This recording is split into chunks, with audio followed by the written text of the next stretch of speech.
You know, having brothers, you're playing baseball most of the time, Yeah. playing baseball and then during the winter we went skating and sledding, down hills. There was a hill by us, and then I remember running home after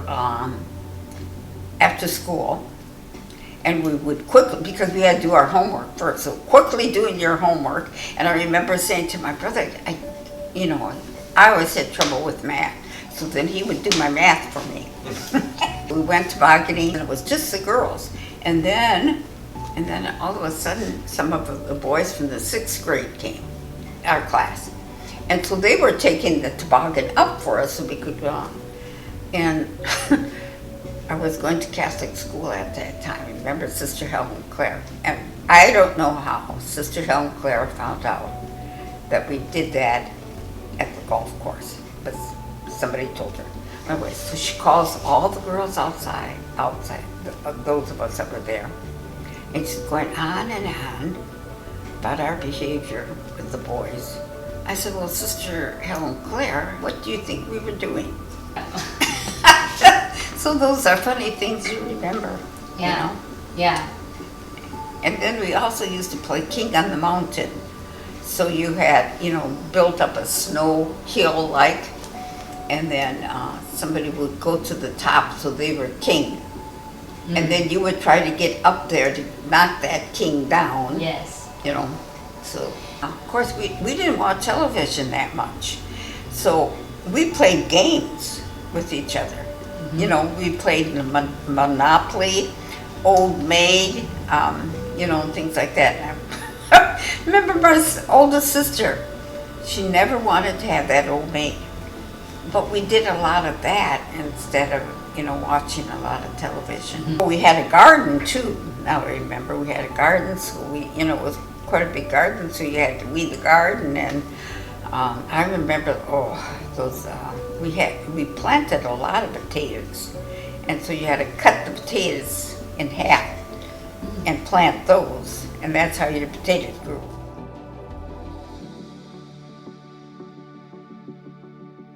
Well, because they're on that phone all the time. Yeah. They're using more of that. Because we read more books, and we just didn't, have those.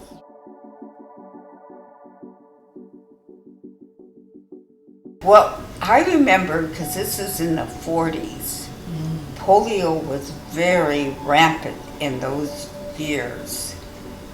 And 'cause I remember that couple summers. Now we didn't close schools or anything, but polio was so bad that they closed during the summer, all the public swimming pools, all the libraries, just anything that was public was closed because of polio. Oh yeah, but another thing that came out was television. Because I think it was around 45, 46, 47. And when televisions first came out, they were 7 inches. Mm-hmm. Very few people had televisions. And we didn't have one until my brother was in the Navy, in the Marines, I got the Navy Marines, and he wanted to watch a game. So he bought a television for us. But, and then they had, they didn't have like we do now, they had tubes. So, then you had to buy tubes when they blew out. Yeah, amazing.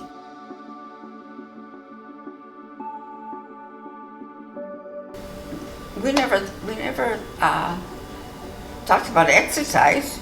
Right. Of course, we did exercise because we were always outside. But I remember in those days, we didn't have the washing machines like we do now. We had round big tubs with water in there and swish it around. Right. And then you had to wring the clothes. And then even during the winter, you hung them on the line outside. Wow. So in Minnesota, during the winter when you brought it in, it was stiff as a board. And we didn't have polyester then. It was all cotton. Okay. So you had to press everything. So I think our mothers did more of that kind of work than today. I just remember my mother would scrub the floor on her hands and knees Yep. and wax the floor on her hands and knees, and did more home cooking. Yes. Yeah, good point. Somebody on Facebook one day said, did your mother make fresh mashed potatoes or box? You know what my response was? We didn't have box mashed potatoes No. in our time. Our mothers cooked. They didn't have all this instant stuff. Right. This is a lot of work, a lot of Yeah. prep. So you're right, very physical. And I don't think we had that much frozen food either. If you made it, you had to make it from scratch. Right. And then another thing was, I remember too, refrigeration. We had what you call ice boxes. Okay, ice boxes, so the iceman would come and you'd have that thing, you'd turn it a certain way if you need ice, or if you didn't. And then it would drip into a pan, so you had to watch that, to empty it. And so that was a lot of work too, because you had to watch that. And if it overflowed, then you had to clean it up, See, again, another thing was, during our time, there was no such thing as plastic. It was glass. We used to go up and down the streets and pick up pop bottles. Because with the pop bottles, I think you got 2 cents.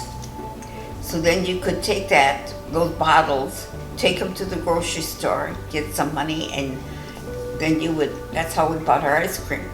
Yeah, so all of that, it's unbelievable how things have advanced, and we didn't get soda water very much, or pop very much. Right. Yeah, and we didn't get it often, but when you got it, boy, you enjoyed every drop.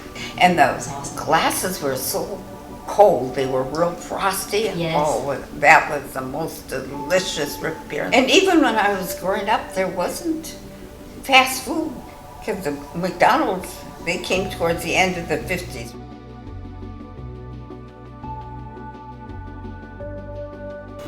Be a happy person, and nobody can make you happy. And then just have a wonderful attitude toward life, I look at it this way when they're, because we're all aging. I said, everybody on earth is aging. Everyone on earth is a day older today than they were yesterday.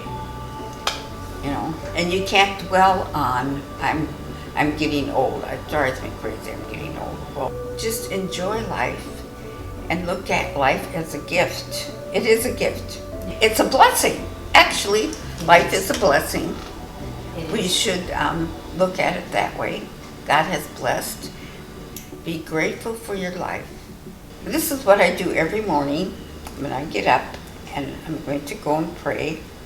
I have a little notebook that I write down. I think of what grace do I want from God for today. And it's very simple. You can say, well, today I would like to be more joyful, or whatever. I would like to try to forgive the people that have hurt me. So simple things like that. And then after that, I also write in there, I think of 5 things that I should be grateful for that day. And very simple again. Grateful that I have running water, grateful that I can sit here and pray, and grateful that I do have time to pray, So whatever, just 5 things. Even thank God for a good cup of coffee. And just be grateful for what you have. And, don't try, so many times we think of all the negative things, but let's think of the happy things. Yeah. And also, God gave each of us gifts. And sometimes I don't think we recognize what our gifts are, And sometimes a negative thing can be a gift if you use it in the right way. Yeah. But I always have been stubborn. But again, if you use it in the right way, because when people would say to me, oh, you can't do that, you won't know how to do that, then that made me work on that until I could do it. Right. And to me, that was using my stubbornness in a right way. Don't be afraid to let people know that they have hurt you. Because what we do is we let people be mean to us, and then we go and complain to everybody, poor me. Well, poor you, because you didn't really let that person know that they hurt you. You don't know how you're coming across to people. Right. You know, you may think you're the most wonderful person, but not everybody thinks you're the most wonderful person. Right. You know, I really have a lot of friends. You know, come and spend time with me. We go out to lunch. We do different things. You know, I do remember this boy that I had in what they said. He was in the 5th grade. And one day before class, he comes running in. He said, "Sister, some people are irritating." I said, "Well, that's true." And he said, "I mean really irritating." But I said, also, you have to remember that you're irritating. You irritate people too. Oh, he said, "I never thought of that." But that's so true. People are real important. You know, that God put each one of us on this earth, you know, to have others enjoy us. Why aren't we enjoying people? But we just try to be kind, Right. even though you don't feel like it.